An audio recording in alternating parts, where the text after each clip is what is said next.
Gazette notification की प्रक्रिया के ज़रिए नाम परिवर्तन, चाहे वो सिटीज़न का हो या किसी सरकारी कर्मचारी का, उसकी प्रक्रिया आज की इस वीडियो में बताई जा रही है। राजस्थान के संदर्भ में राजस्थान सरकार का जो प्रकाशन विभाग है, वो गज़ट जारी करता है। पहले ये प्रक्रिया ऑफलाइन हुआ करती थी, जिसमें एक फ़ाइल पेश करनी पड़ती थी शपथ पत्र और आवश्यक प्रमाण पत्रों के साथ। वर्तमान में गज़ट नोटिफ़िकेशन की प्रक्रिया जो नाम परिवर्तन के लिए अमल में लाई जाती है, ये पूरी तरह से ऑनलाइन कर दी गई है। हमें किसी ऑफिस में जाने की आवश्यकता नहीं है। तो इस प्रक्रिया की क्या है संपूर्ण जानकारी को बताने का प्रयास किया जा रहा है। लेकिन इससे पहले जैसा कि विदित है कि ऐसा करने की आवश्यकता क्यों पड़ती है।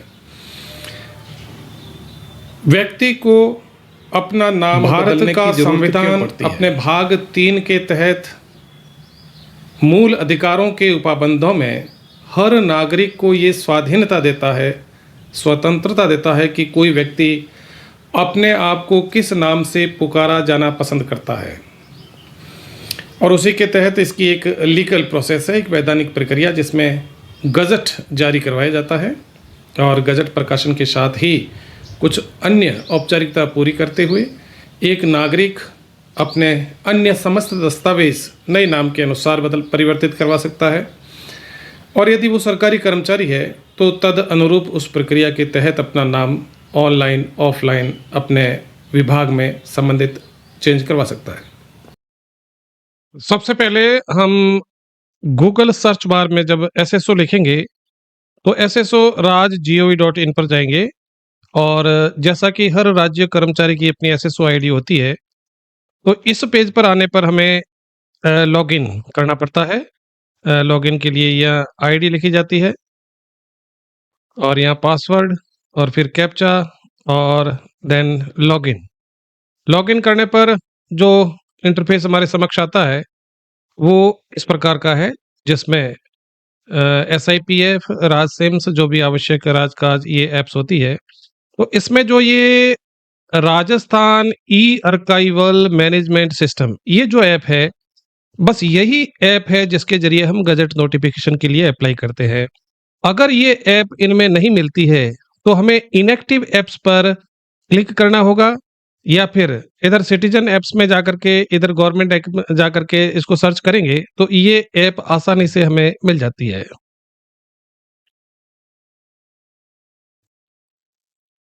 इस ऐप को जब क्लिक करते हैं तो हमारे पास कुछ इस प्रकार का इंटरफेस आता है और गज़ट नोटिफिकेशन के लिए यहाँ से तैयारी शुरू होती है। प्रिंटिंग एंड स्टेशनरी डिपार्टमेंट, मुद्रण और लेखन सामग्री विभाग, ये राजस्थान सरकार का प्रकाशन विभाग है। ऑर्डिनरी गज़ट नोटिफिकेशन, देखिए नाम परिवर्तन के लिए हमें ऑर्डिनरी गज़ट जारी करवाना होता है। अब जिसके 3 प्रकार है। नंबर 1 नाम परिवर्तन किसका? सिविलियन का, जो आम सिटीजन है, सरकारी कर्मचारी नहीं है, उसका नाम परिवर्तन के लिए हमें यहाँ जाना होगा। दूसरा है पार्टनरशिप अमेंडमेंट, भागीदारी संशोधन का, वो भी गज़ट होता है। लेकिन तीसरा जो ये है गवर्नमेंट एम्प्लॉय नेम चेंज, सरकारी कर्मचारी का नाम परिवर्तन। राजस्थान सरकार के किसी भी विभाग के कर्मचारी का नाम परिवर्तन करना है तो हमें इसे कंसिडर करना पड़ेगा। लेकिन अगर आप गज़ट में अप्लाई कर चुके हैं तो अपनी स्टेटस चेक करने के लिए यहाँ जाना होगा नंबर 2 पे। सभी जमा किए गए आवेदन और प्रकाशित साधारण राजपत्र अधिसूचना देखने के लिए यहाँ क्लिक करें। लेकिन अभी तक हमने अप्लाई किया नहीं है तो उसके लिए क्या करना होगा? साधारण राजपत्र अधिसूचना के लिए के नए आवेदन के लिए यहाँ क्लिक करें। चलिए क्लिक करते हैं तो इस प्रकार का इंटरफेस नेक्स्ट, जिसमें डाउनलोड नेम चेंज नोटिफिकेशन, नाम परिवर्तन अधिसूचना डाउनलोड करें। शुल्क अधिसूचना, शुल्क कार्यालय आदेश डाउनलोड करें। ये 23-24, 24-25, 25-26 के लिए अलग अलग है। तो इनको PDF में डाउनलोड करके पढ़ करके इसके निर्देश को समझा जा सकता है। फिर है नाम परिवर्तन, नागरिक नाम परिवर्तन, ये हमारे लिए नहीं है, हम सरकारी कर्मचारी के नाम परिवर्तन की बात कर रहे हैं। तो ये है सरकारी कर्मचारी नाम परिवर्तन का प्रारूप डाउनलोड करें, ये चीज हमारे काम की है। गज़ट नोटिफिकेशन के लिए जो टर्म्स और कंडीशंस है, नियम और शर्तें, हिंदी में इनको पढ़ लिया करें और पढ़ने के बाद जैसे 1861 रुपये इसका शुल्क है, वो ऑनलाइन पे होगा। और ये सारी शर्तें पढ़ने के बाद नंबर 15वें बिंदु पर आते हैं, इनमें से किसी एक को सेलेक्ट करना पड़ता है। नागरिक के नाम परिवर्तन के लिए ये 3 चीज़ें आवश्यक होती है। भागीदारी संशोधन एक अलग विषय वस्तु है। हमारा संबंध है सरकारी कर्मचारी नाम परिवर्तन। प्रथमतः इसमें 3 प्रकार के डॉक्यूमेंट तैयार करवाने पड़ते हैं, जिसमें नंबर 1 पर है स्व-प्रमाणित पहचान पत्र। ये क्या होता है? वो सर्टिफिकेट के बारे में बताया जाएगा आपको। निर्धारित प्रारूप में बंध पत्र, प्रारूप इसका निर्धारित होता है और इसका एक एफिडेविट बंध पत्र बनाना पड़ता है, उसका भी प्रारूप बता दिया जाएगा आपको। स्व प्रमाणित आधार कार्ड, आधार कार्ड में वर्तमान में जो भी आपका नाम है उसकी कॉपी स्व प्रमाणित सेल्फ अटेस्टेड होनी चाहिए। यह है तो आई एग्री। यहाँ आगे बढ़े और आगे बढ़ने के साथ ही ये इंटरफेस हमारे सामने आता है। Request for ordinary gazette notification और सेलेक्ट रिक्वेस्ट टाइप, आवेदन का प्रकार जब सेलेक्ट करेंगे तो इसके ड्रैग डाउन ऑप्शन में हमारे पास ऑप्शन आता है गवर्नमेंट एम्प्लॉय नेम चेंज। और जब हम इसको क्लिक करते हैं तो आगे ये कहते हैं फी अमाउंट, जो इसका शुल्क है 1861 रुपये प्रति पृष्ठ, और जन आधार नंबर देना होता है। जन आधार के साथ ही इसकी गेट डिटेल होती है, तो जन आधार में जो नाम एडिट किया जाना है उसे सेलेक्ट करना होता है। जन आधार नंबर, जन आधार नंबर डालने के बाद जो इंटरफेस आता है उसमें एक जन आधार में 4 नाम है। मान लीजिए ये चौथे नाम को हम करते हैं, सेलेक्ट करते हैं तो एक ओटीपी का ये नोटिफिकेशन आता है, ओटीपी सक्सेसफुली सेंड और selected members mobile number. 6 digit की ओटीपी देनी पड़ती है और इस प्रकार हमने यहाँ पर ओटीपी दर्ज की है 776519 और ओटीपी को वेरीफाई करते हैं। वेरीफाई के साथ ही मेंबर की जो डिटेल है वो फैच हो गई है और अब इस प्रकार आगे इंटरफेस ये खुल रहा है। ओटीपी वेरीफाई करने के बाद जो इंटरफेस सामने आता है वो जनाधार में उस सदस्य के नाम की डिटेल होती है और डिटेल में जब नीचे जाते हैं तो सेलेक्ट आईडी टाइप, यहाँ पर आप ड्राइविंग लाइसेंस, आधार कार्ड, पासपोर्ट में से आधार कार्ड को सेलेक्ट कर सकते हैं। गवर्नमेंट सरकारी कर्मचारी पहचान पत्र, अब ये पहचान पत्र या तो विभाग द्वारा अलॉटेड हो और या फिर एक सर्टिफिकेट के रूप में हम बनाएंगे और वो बनाया हुआ पीडीएफ अपलोड किया जाएगा। मोबाइल नंबर में जो मोबाइल नंबर है वो दिए जाने होते हैं जो जनाधार से लिंक्ड है और इसी मोबाइल नंबर पर फर्दर प्रोसीडिंग में विभाग द्वारा समय समय पर नोटिफिकेशन एसएमएस टेक्स्ट मैसेज के द्वारा आता रहेगा। ईमेल आईडी भी लिखी जानी होती है और name of head of department, विभागाध्यक्ष का नाम यहाँ पर लिखा जाना होता है। विभागाध्यक्ष वो होता है जो आपको सैलरी डिस्पर्स करता है, यानी कि डीडीओ। और पेमेंट भुगतान का प्रकार, आपको जो 1861 रुपये की राशि है वो आप ऑनलाइन पेमेंट गेटवे, जो भी आपका यूपीआई है, क्यूआर कोड को स्कैन करके आपका पेमेंट होगा। आईडी पहचान प्रमाण पत्र, अब ये लिखा है कि अधिकतम 25 एमबी की जो पीडीएफ फाइल हो उसमें वो अपलोड करनी होती है। और यहाँ ब्राउज में जब जाएंगे तो जहाँ कंप्यूटर में वो आधार कार्ड पड़ा है सेल्फ अटेस्टेड, वो यहाँ पर अपलोड करना होता है, वो आपका पहचान पत्र होता है। निर्धारित प्रारूप में बॉन्ड, बॉन्ड सबसे महत्वपूर्ण चीज है और यहीं से गजट नोटिफिकेशन की प्रक्रिया शुरू होती है। एक स्टाम्प 50 रुपए का और शुल्क सहित जिसके 80 रुपए लगते हैं तैयार करना पड़ता है और फिर उसकी दोनों ही पेज की पीडीएफ तैयार करनी पड़ती है। कंप्यूटर में जहां भी होगी वो ब्राउज करने पर लोकेशन शो होगी, वहां से सेलेक्ट करके इसको यहाँ पर अपलोड करना होता है, मैक्सिमम 25 एमबी की। आधार कार्ड अपलोड, अब यहाँ पर आधार नंबर दिए जाने होते हैं और यहाँ आधार कार्ड को अपलोड करना होता है और फिर चेक बॉक्स में राइट का सिंबल इंसर्ट करते हुए इस जानकारी को वैलिडेट करना है और आगे बढ़ना है। अब ज्यों ही आगे बढ़ेंगे तो बहुत ही सिंपल इसका जो फ्रेंडली इंटरफेस है उसे आप प्रोसीड करते हुए ऑनलाइन इसकी जो फीस है वो आप अपने किसी यूपीआई गेटवे से, चाहे वो फोन पे हो, पेटीएम हो, उससे पे कर सकते हैं। लेकिन इसकी जो रिसीट आएगी उसी समय, उस रिसीट को आपको पीडीएफ के रूप में आएगी, संभाल कर रखना है, क्योंकि उस रिसीट की आगे आवश्यकता पड़ेगी आधार अपडेशन के समय भी, और विभागीय स्तर पर नाम परिवर्तन करने की प्रक्रिया में जब हम गजट की कॉपी साथ लगाएंगे तो उसके साथ रिसीट की कॉपी भी लगती है। तो उस आधार इसके गजट नोटिफिकेशन के लिए अप्लाई करते समय लास्ट में जब हम फीस ऑनलाइन पे करते हैं तो उससे प्राप्त होने वाली फीस की रसीद को संभाल कर रखें। तो जैसा कि हमने देखा कि गजट नोटिफिकेशन की शुरुआत एक एफिडेविट से होती है, 50 रुपए का नॉन जुडिशियल स्टाम्प, और उसमें 2 पेज बनते हैं। क्योंकि ये ड्राफ्टिंग पूरे एक स्टाम्प पेज पर नहीं आती, इसलिए स्टाम्प के साथ एक सप्लीमेंट के रूप में पाइप पेपर लगाना पड़ता है।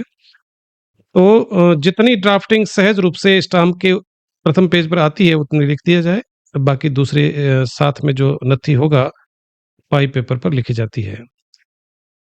तो यहाँ से लिखना शुरू होता है नाम, उपनाम, सरनेम परिवर्तन करने का बंद पत्र। ब्रैकेट में इसका हवाला देना पड़ता है नियम का, नियम 8 आरएसआर राजस्थान सेवा नियम, वित्त विभाग के आदेश संख्या सो एंड सो दिनांक 10/4/57 की अनुपालना में इस बंद पत्र के द्वारा मैं निम्न हस्ताक्षर करता। अब यहाँ ध्यान देने की आवश्यकता है कि यहाँ पर आपका वो नाम लिखा जाएगा जिसे आप परिवर्तित करने जा रहे हैं, अर्थात परिवर्तन के बाद जो आपका नया नाम होगा वो यहाँ लिखा जाएगा। नया नाम जो अभी इससे पूर्व पुराना नाम, यानी कि आपका वर्तमान में चलन नाम जो बदलने जा रहा है वो वर्तमान नाम जो पुराना नाम होने जा रहा है यहाँ लिखा जाएगा। कहलाता था, कहलाती थी, यही शब्दावली उस ड्राफ्टिंग की लैंग्वेज होगी। एवं जो संबंधित राज्य कर्मचारी द्वारा उस समय धारित किए गए पद का नाम, जो भी पद है, व्याख्याता, प्रिंसिपल, वरिष्ठ शिक्षक या शिक्षक, अध्यापक, प्रबोधक, लिपिक, लेखाकार, जो भी पद का नाम है, के रूप में स्थान जहां पर राज्य सरकार के विभाग में नियुक्त हो, पदस्थापन स्थान का नाम यहाँ आएगा। एतद द्वारा, अब यहाँ पर 3 बिंदु है जिनको व्यवस्थित टाइपिंग के जरिए जिसमें त्रुटि न हो। नंबर 1 है कि स्वयं तथा मेरे पति महिला होने की स्थिति में और मेरी पत्नी पुरुष के लिए, एवं बच्चे, बच्चों के भी आधार कार्ड और उनकी वल्दियत में वो नाम चेंज होगा, तथा दूर के बच्चे या दूर के बच्चों से आशय यह है कि कभी ऐसा भी होता है कि हमारे रिश्तेदारों में किसी बच्चे के माता पिता दोनों का अवसान हो जाए तो वो बच्चे एक लीगल गार्जियन के अंडर में पाले पोसे जाते हैं। तो वो लीगल गार्जियन है दूर के बच्चे। लीगल गार्जियन के लिए जो बच्चे हैं वो दूर के बच्चे कहलाते हैं। जो पूर्णतया आश्रित हो, मेरे पूर्व नाम, अब यहाँ पर पूर्व नाम लिखा जाएगा, उपनाम यदि उसके साथ हो तो सिर्फ शब्द उसमें लिखा जाना होता है, को त्यागता हूं या त्यागती हूं। इसके पश्चात इसके स्थान पर उसी तारीख से उसी तारीख से नाम, ये आपका नया नाम है, और उपनाम यदि कोई हो तो ग्रहण करता हूं, करती हूं। एवं इसलिए मैं, मेरे पति, मेरी पत्नी, बच्चे, दूर के बच्चे, एतद द्वारा जो पूर्व नाम, उपनाम, केवल, ये केवल शब्द भी वहां आना चाहिए, से न जाने जाएं तथा पहचाने जाएं, बल्कि मेरे द्वारा ग्रहण किए गए उपनाम, अब यहाँ उपनाम लिखा जाएगा, पूरा नाम नहीं। जो नया नाम आप परिवर्तित करने जा रहे हैं उसमें उपनाम क्या है वो। दूसरे बिंदु में देखिए, उक्त मेरे निश्चय की साक्ष्य के प्रयोजन में के लिए घोषणा करता हूं, करती हूं कि मैं एतत् पश्चात सभी समय निजी या सार्वजनिक सभी अभिलेखों, बंद पत्रों, प्रलेखों एवं समस्त राजकीय कार्यवाहियों, व्यवहारों एवं लेन देन में तथा सभी अवसरों पर अपने पूर्व नाम या पूर्व नाम, उसका उपनाम, पूर्व नाम का सिर्फ के स्थान पर उसके परिवर्तन में या नया नाम तथा ये उपनाम जैसे सुरेश कुमार नाम है तो यहाँ सुरेश और यहाँ कुमार। सुरेश कुमार सांखला है तो यहाँ सुरेश कुमार दोनों यहाँ आ जाएंगे, सांखला उपनाम हो जाएगा, जैसा कि सिंपल सी बात है। प्रयुक्त करूंगा, करूंगी एवं हस्ताक्षर करूंगा, करूंगे। तीसरा बिंदु देखिए, स्पष्टतः एतत् पश्चात तथा सभी समय सभी व्यक्तियों को मुझे, मेरी पत्नी, पति, मेरे बच्चे, दूर के बच्चों को तद अनुसार रखे गए नाम, उपनाम के नाम से संबोधित करने के लिए प्रार्थित करता हूं। यहां पर नया नाम आएगा। तथा उसके लिए निवेदन करती हूं इसके साक्ष्य में मैंने अपने पूर्व नाम एवं नए नाम, पूर्व नाम एवं नए नाम का मतलब यहाँ पर पूर्व नाम और यहाँ पर नया नाम का वर्णन किया है, तथा दिनांक जब नोटरी पब्लिक साइन करता है वो दिनांक हस्ताक्षर किए हैं। हस्ताक्षरित निम्नलिखित की उपस्थिति में उपयुक्त नाम द्वारा जो पूर्व में, यानी कि यहाँ पर नया नाम जो परिवर्तित होने वाला है और पूर्व का मतलब जो वर्तमान में आपका चलन नाम है, जैसे आप बदलना चाहते हैं वो लिखा जाएगा। कहलाता था, कहलाती थी, हस्ताक्षर किए हैं। अब यहाँ पर आपके हस्ताक्षर होंगे और इसके नीचे आपका नया नाम जो आप रखने जा रहे हैं और पुराना नाम जो आपका वर्तमान चलन में है, ये दोनों लिखे जाएंगे। हस्ताक्षर को लेकर के कोई इश्यू नहीं है। हस्ताक्षर में आप किसी भी प्रकार से कैसे भी हस्ताक्षर कर सकते हैं। साक्षी के रूप में दो लोगों के नाम के साथ अगर वो राज्यकर्मी है तो उनके पद नाम और पदस्थापन स्थान लिखने के बाद उनके साइन होंगे यहाँ पर। और प्रति हस्ताक्षर में आपके विभागाध्यक्ष के हस्ताक्षर, ध्यान रहिए, विभागाध्यक्ष वो है जो आपका सैलरी का ड्राइंग एंड डिस्बर्सिंग ऑफिसर है, यानी कि डीडीओ है। सीनियर स्कूल के मामले में प्रिंसिपल होते हैं, और जैसे कोई प्राथमिक या उच्च प्राथमिक विद्यालय है तो ग्रामीण क्षेत्र में पीओ और शहरी क्षेत्र में यूसीओ विभागाध्यक्ष होते हैं। विभागाध्यक्ष वो होते हैं जो डीडीओ के रूप में कार्य करते हैं। सीनियर स्कूल के मामले में प्रिंसिपल, और ग्रामीण क्षेत्र में प्राथमिक और उच्च प्राथमिक विद्यालयों में पीओ और शहरी क्षेत्र में यूसीओ। इनका पहले ब्रैकेट में नाम लिखा जाएगा और नाम के साथ सील लगेगी और हस्ताक्षर होंगे। तो इस प्रकार ये जो एफिडेविट तैयार होगा ये 2 पेज का होगा, और फिर इसमें नोटरी के साइन किए जाएंगे। ध्यान रखें, नोटरी के साइन ऐसे करवाएं कि नोटरी का नाम भी गजट पर प्रकाशित होता है, इसलिए नोटरी का नाम, पदनाम भी लिखा जाना होता है स्पष्ट रूप से, फिर उनके साइन हो। और नोटरी के द्वारा जो सील लगाई जाती है 2-3, तो वो ऐसी खाली जगह पर लगाई जाए जहां पर ड्राफ्टिंग का कोई भी टेक्स्ट जो है वो ओवरलैप ना हो और सील उसके ऊपर नहीं लगे। तो ये हुआ एफिडेविट का प्रारूप, और इसकी 2 पेज की एक संयुक्त पीडीएफ तैयार करनी होती है जो राजस्थान ई आर्काइवल ऐप में यथास्थान अपलोड करनी होती है एक जगह, जबकि कार्मिक का एक प्रमाण पत्र सर्टिफिकेट अपलोड करना होता है उसकी आईडी का। तो उसका प्रारूप ये होगा कि यहाँ पर सबसे ऊपर कार्यालय का नाम होता है जिस कार्यालय से जारी किया जा रहा है, चाहे वो प्रिंसिपल का कार्यालय हो, पीयू का, यूसीयू का। कार्मिक प्रमाण पत्र प्रमाणित किया जाता है कि सेवा अभिलेख के अनुसार कार्मिक का ब्यौरा निम्नानुसार है। सिंपल सी प्रविष्टियां है। कार्मिक का नाम, प्रयास ये रहे कि अंग्रेजी वर्णमाला के कैपिटल लेटर्स में सारी जानकारी फर्निश की जाए। फादर्स नेम, एम्प्लॉय आईडी जो हर राज्यकर्मी की होती है, एनआईसी, एसडी, स्टाफ आईडी अध्यापक के मामले में, मोबाइल नंबर सबसे महत्वपूर्ण चीज है जिसके ऊपर सारे टेक्स्ट मैसेज के जरिए नोटिफिकेशन आएंगे। डेट ऑफ बर्थ, डेजिग्नेशन यानी कि पद के रूप में जो धारित पद है कर्मचारी का, प्रिंसिपल, व्याख्याता, वरिष्ठ अध्यापक, शिक्षक, प्रबोधक, जो भी हो, लिपिक, लेखाकार।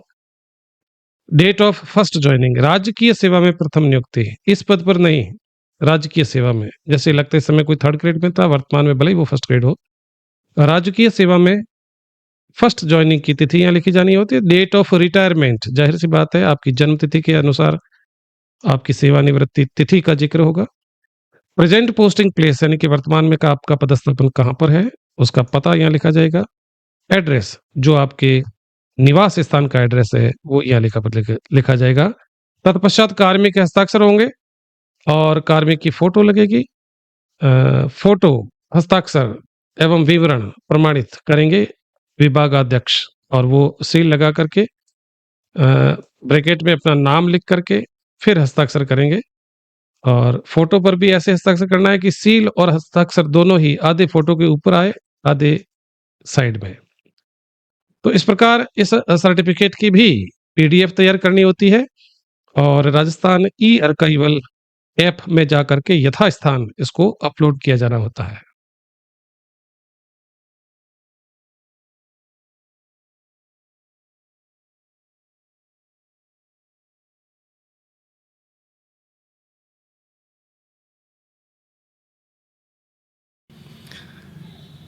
एक साधारण व्यक्ति यानी कि सिटीजन और एक राज्य सेवा में कार्यरत सरकारी कर्मचारी, दोनों की प्रक्रिया कुछ अलग अलग है। इस वीडियो में सरकारी कर्मचारी अपना नाम कैसे बदलें, इसको विस्तार से बताया गया है।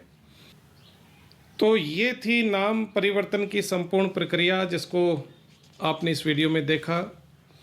ऐसे ही ज्ञानवर्धक और जानकारी के लिए जुड़े रहे हैं हमारे ऐसे विजडम चैनल के साथ। धन्यवाद। जय हिंद, जय भारत।